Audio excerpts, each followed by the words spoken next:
So former disgraced tampon Tim Walz, governor of Minnesota, and his attorney general Keith Ellison went before Congress today.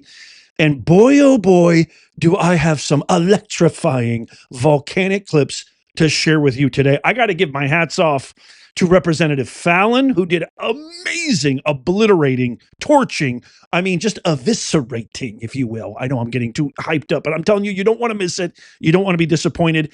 He just destroys Tim Walz to his face.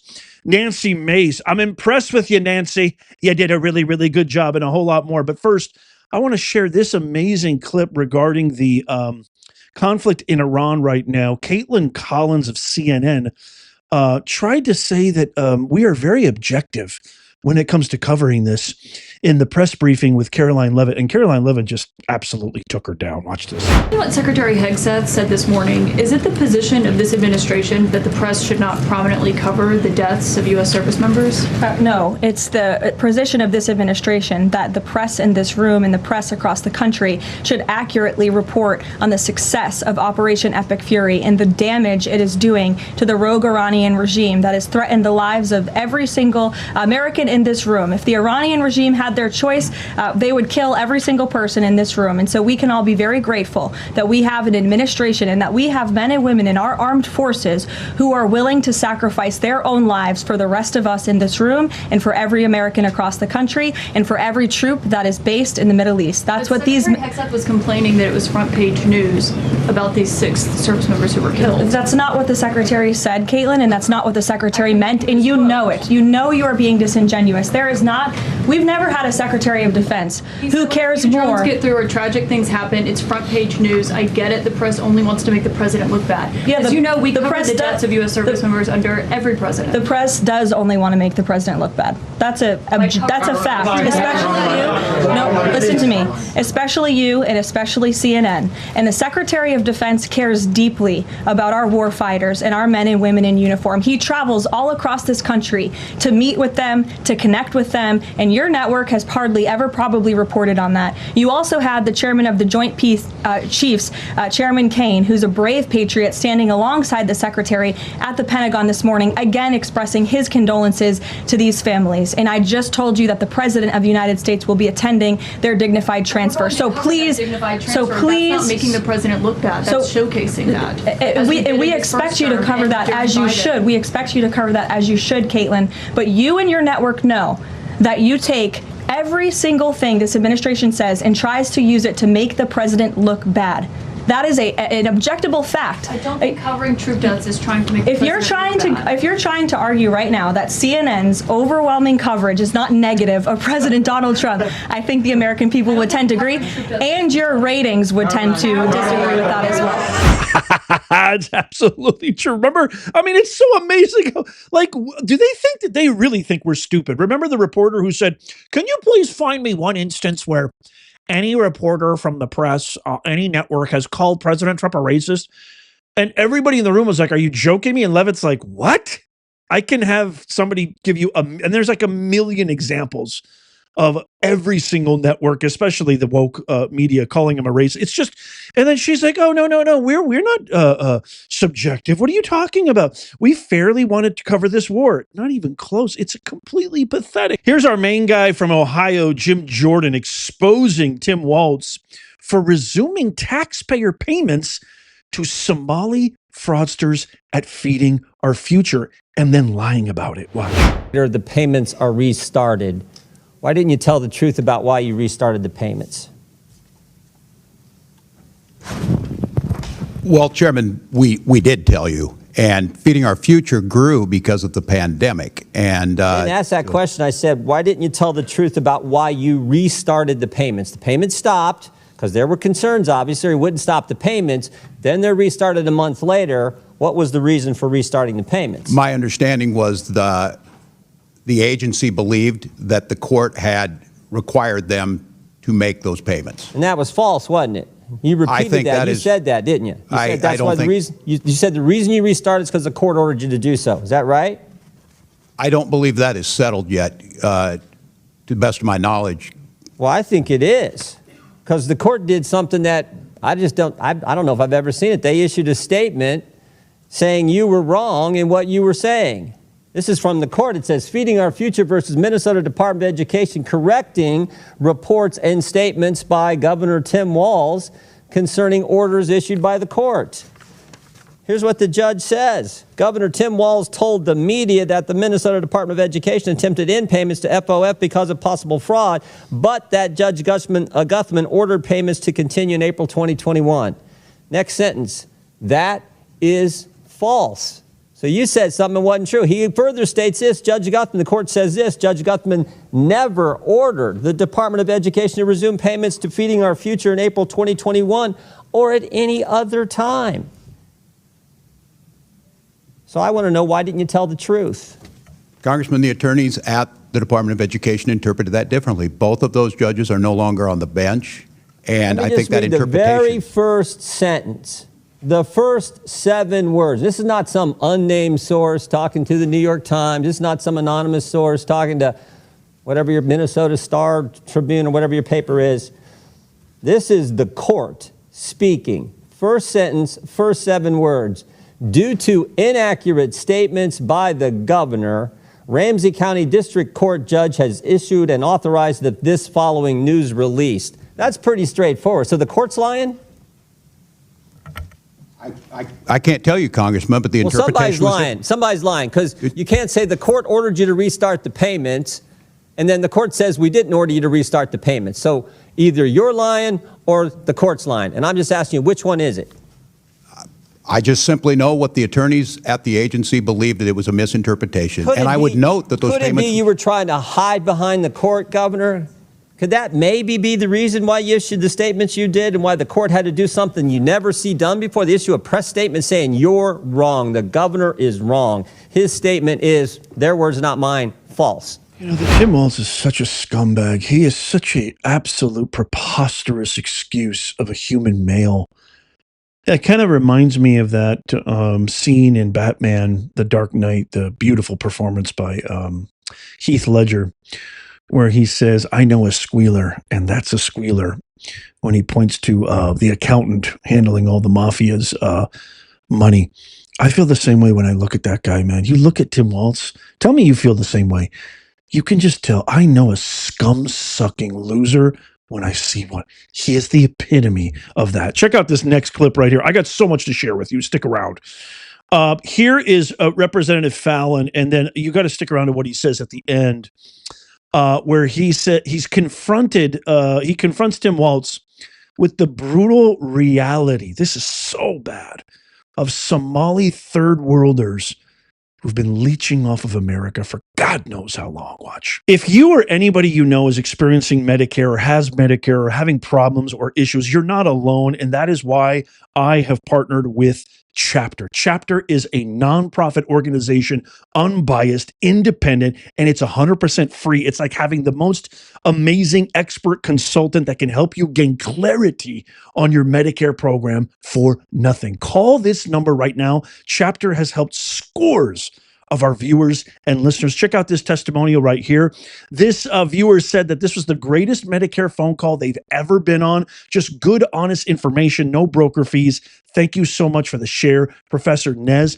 This viewer said, I just got off the phone with Chapter, was able to save over $1,000 a year by calling them. Thank you, Professor Nez. Another viewer said they saved even more. So call this number, 656-218-0931, and gain clarity today and tell them Professor Nez says hello. I'll leave a link in the number in the pinned comment, show notes, and description down below. But again, that number is 656-218-0931. You can also go to askchapter.org/Professor Nez. Again, 656-218-0931. Call and start saving today. Do you believe the 70,000 strong Somali community as a whole has made a positive impact on your state? I do.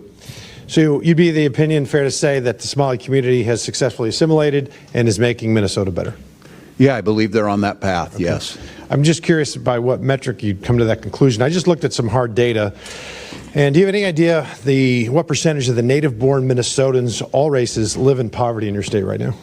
I don't have specifically. I'll share it with you. It's 8%. For the Somali community, it's 52%. How about receiving food stamps? Same I don't thing. know. All right, I'll run it down with you. It's 7%, and then compared to 54% in the Somali community, and then don't have at least a high school diploma for all Minnesotans. It's 5%. Somali community, it's 39%. One family member at least on Medicaid. It's 18% for Minnesota, 73% for the Somali community, and receiving welfare of some form. It's 21%. And that's 81% for the Somali community. Governor, do you happen to know what the percentages of all those who have currently been charged in this staggering social services fraud scheme were native-born Minnesotans? What percentage? I do not have that. I think it was 85 out of 98, which comes out to 13% Minnesotan and 87% Somali Minnesotan. So I think this is an instance, perhaps, of where woke gets slapped by data. Governor, there's been billions stolen over 7+ years right under your nose, and really there's only two explanations. It's either you were in on it or you weren't smart enough to see it. It's either criminal negligence or wild incompetence. And the only way this kind of fraud can reach this scale is if there's people in power that are colluding and collaborating and willfully blinding themselves to the realities around them. And in oversight, when we do investigations, it's rare for us to have whistleblowers because they face retribution and punishment and resentment, and they can be ostracized, and it's difficult and it's uncomfortable, and sometimes it's even dangerous. So when we have when we're having an investigation and we have even a couple of whistleblowers, it's very valuable to us because they provide invaluable insight. Do you have any idea how many whistleblowers are working from Minnesota or working with the Oversight Committee? I do not. We have our own strong protections in the OLA, the independent. Well, it's 30. I mean, I haven't seen that in 5+ years in Congress, 30. You know, Mr. Chairman, I don't know if you know this, but it's been widely reported that in 2008, when Barack Obama was choosing his vice presidential candidate, he had 3 criteria. He wanted to make sure he picked somebody that wasn't as smart as him and had less talent and charisma and couldn't possibly outshine him, so he picked Joe Biden. And then Joe Biden in 2020 used the exact same criteria. He wanted to make sure he picked somebody who wasn't as smart as him, had less talent and charisma, and wouldn't outshine him, and he picked Kamala Harris. And then in 2024, Governor, I think it's very evident why Kamala Harris picked you. The talent pool, Mr. Chairman, Mr. Chairman, the talent pool isn't just shallow, brother. We have hit the shore, and I yield back. He actually responds, I wouldn't know. I wouldn't know. Oh my God, that is a masterclass. Absolute masterclass. Good for you, Representative Fallon. Oh, I love that. Just right to his face. Do you know that you were an absolute donkey? That you didn't actually earn that position? That the only reason she picked you is because you are dumb as rocks? I wouldn't know. I don't know. Oh my God. Fallon, love you, brother. You deserve a raise or something. That guy is amazing. Let me know what you think of that. Now, I got to go with Mace to kind of conclude here because she completely destroys. And you're going to notice a trend here. Jim Jordan, Fallon, and there's so many others. I mean, Representative Gill did a great job. They destroy these Democrat hypocrite fraudsters with facts and data. And by the way, did you see how many times Tampon Tim says, I don't know, I have no idea? You came to a congressional hearing. You're being charged with accusations of the most egregious criminal offense as somebody who takes an oath of office to represent the citizens of your state, American United States citizen, and you don't come prepared with basic knowledge? Like, that to me is the perfect dichotomy between people who should be there and people who shouldn't, like Crockett, AOC, Chrissy Murphy, the whole lot of them, especially people like Tampon Tim, Gavin Newsom. But here's Nancy Mace. I got to give credit to Mace. If you thought that Fallon did a good job, I thought Nancy Mace, represented from South Carolina, did an even more phenomenal job. Watch this. I hope you learned some lessons from your last hearing with me on the Oversight Committee. Have you learned anything since I did, that if I didn't speak up, 2 of my people would be dead, Congresswoman, and I warned you. Okay, Miss Governor Walz, what is a woman? Have you learned that lesson? Do you know what a woman is? I'm the governor of Minnesota, Congressman. know what a I'm not woman here is? to be your prop for your obsession. So I if you taught middle can't school your define what a obsession. woman is, you certainly can't define what fraud is. If you can't even define what a woman is, you can't define fraud. How much money was spent on autism in Minnesota in 2017, Governor? I don't have those numbers in front of me, Congresswoman. Did you prepare for this hearing today? Did you I do did. any preparation I take for this hearing Congress today? seriously. And you've seen the numbers about autism fraud in Minnesota. So we're going to do some Minnesota math with you today, okay? Are you ready? How much money was spent on 2017 for autism in Minnesota? How much? I don't know. I wasn't the governor. Okay. Did you not just say that you prepared for this hearing today? $1 million, okay? A quick Google search or using your AI could tell you $1 million was spent. How much money was spent on autism in Minnesota in 2024? I don't have the number in front of me.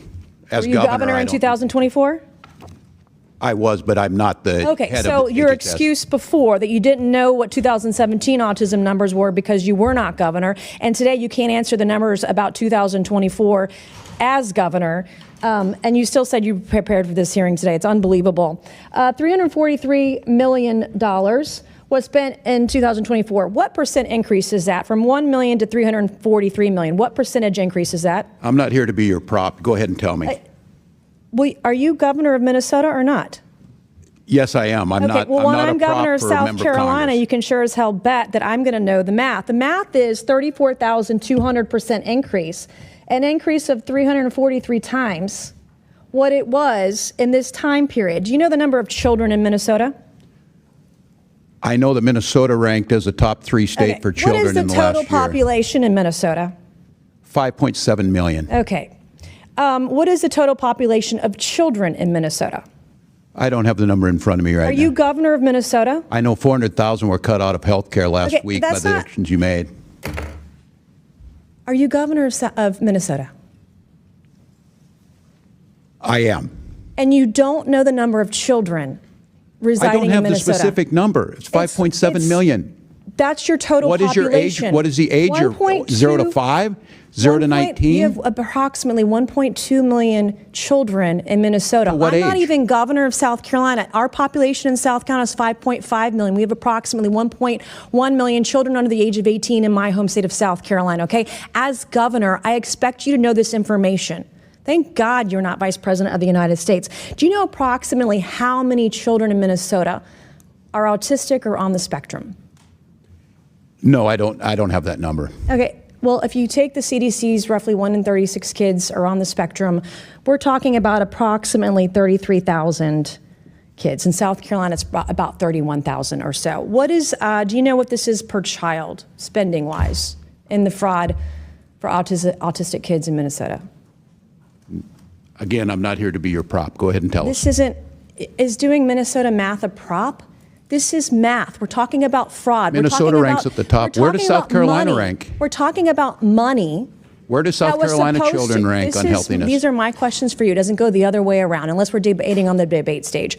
And we're not. If you're asking questions about being governor, it does. I'm asking you When you're questions governor, about you being can come and governor tell of me. Minnesota, which you can't answer. This is basic math. And you can't even answer. not Do you here to even be your care prop. about kids in Minnesota?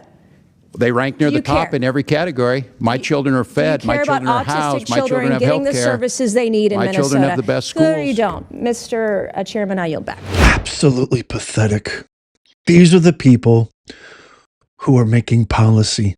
This guy he came this close to being number 2 of the greatest country mankind has ever known. And somebody even less qualified, somebody even less intelligent, if you can even imagine a human being being less intelligent than this smoke, was this close to running our country. I know what you're thinking, Nez. Who cares?